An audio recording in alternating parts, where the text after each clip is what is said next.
Hai semua, selamat datang di channel Baca Saham. Pada video ini, kita akan membahas satu saham terkenal yang kinerjanya anjlok di tahun 2022.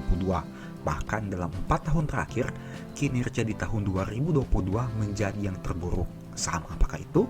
Tapi seperti biasa, semua pembahasan ini bukan rekomendasi dan hanya informasi. Ingat, kerugian kamu tanggung sendiri ya. Nah, saat ini kita akan membahas saham ICBP. Seperti yang teman-teman tahu, saham ini merupakan perusahaan yang bergerak di bidang pembuatan mie, susu, makanan ringan, bumbu makanan, nutrisi, dan lain sebagainya. Saham ini juga merupakan anak usaha dari perusahaan PT Indofood. Sekarang kita bahas dari struktur pemegang saham. 80,5% saham perusahaan masih dipegang oleh pengendalinya, yaitu PT Indofood Sukses Makmur, dan hanya 19,4% saja saham yang ada di masyarakat. Kita masuk kepada probabilitas setiap bulan. Teman-teman bisa lihat di sini bahwa saham ICBP ini cenderung turun di bulan Maret dan di bulan Juli, di mana probabilitas kenaikannya hanya 22% saja.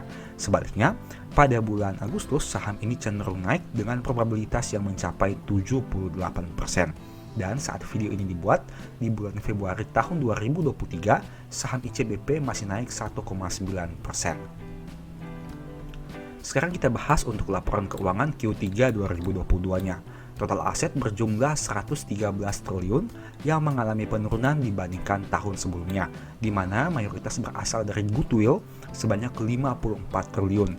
Untuk aset goodwill ini merupakan aset yang tidak berwujud, sehingga teman-teman harus analisa lebih jauh lagi sebelum teman-teman terlalu euforia dengan jumlah aset ini.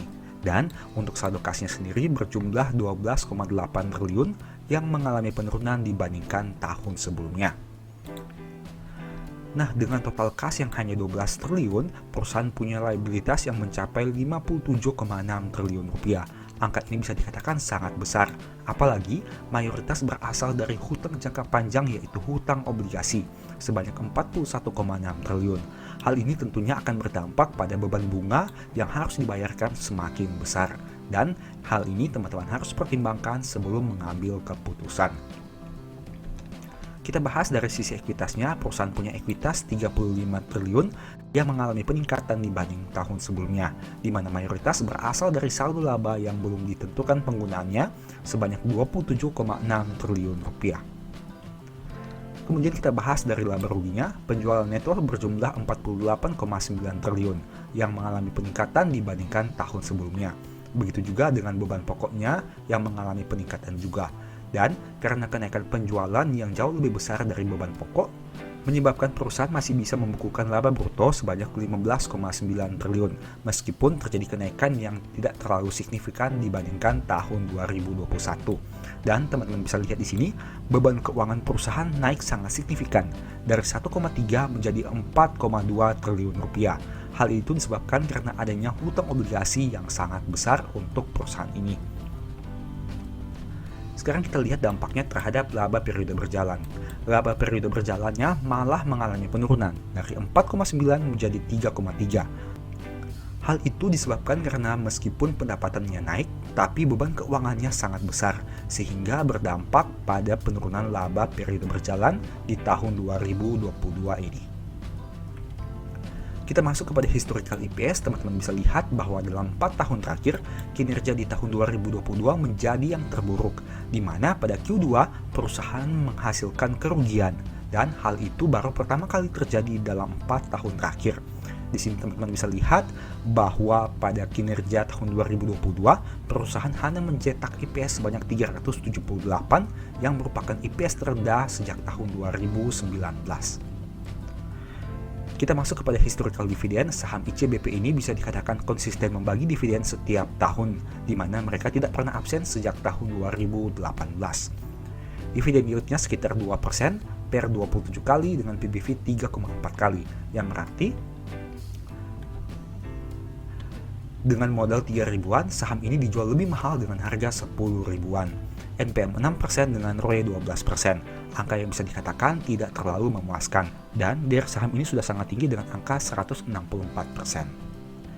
Untuk historical harga dalam 5 tahun terakhir sudah naik 16%, sempat di 12.500, tapi sempat juga di angka 7.050.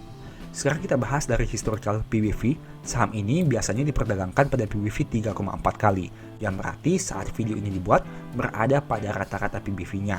Dulunya sempat diperdagangkan bahkan hampir menyentuh angka PBV 5,5 kali, tapi pernah juga turun hingga di bawah PBV 2,8 kali.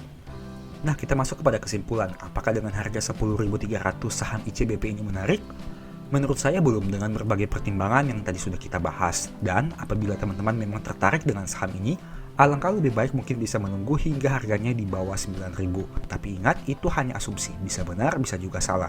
Semua kerugian teman-teman yang tanggung ya. Nah, sebagai informasi, apabila teman-teman tertarik mempelajari cara analisa laporan keuangan, mungkin ebook ini bisa membantu. Di sini banyak pembahasan terkait analisa laporan keuangan, mulai dari saldo kas di komponen neraca hingga kepada analisa arus kas.